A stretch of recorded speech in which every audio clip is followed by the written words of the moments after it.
కానీ దేవుని మహాకృప ఏందంటే, ఇన్ని సంవత్సరాలు నువ్వు మొరాయించి అడ్డం తిరిగినా, తెగిపోయిన చెప్పులాగా నువ్వు పెడనడక నడుస్తున్నా, ఇంకా నిన్ను వదల్లా ఆయన, ఇంకా నిన్ను వదల్లా. సారి మీద నుంచి నిన్ను విసిరేలా.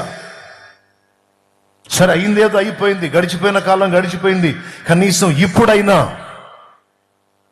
నా మాట చొప్పున నడవటానికి నువ్వు సిద్ధపడతావా? నా కుమారే, నా కుమారుడా, కనీసం ఇది మొదలుకొనైనా నా మాట చొప్పున అడుగులు వేయటానికి నువ్వు సిద్ధపడతావా? నిర్ణయించుకుంటావా? అట్లయితే ఈ స్థితిలో కూడా నిన్ను మరలా వెలిగించటం నాకు సాధ్యం.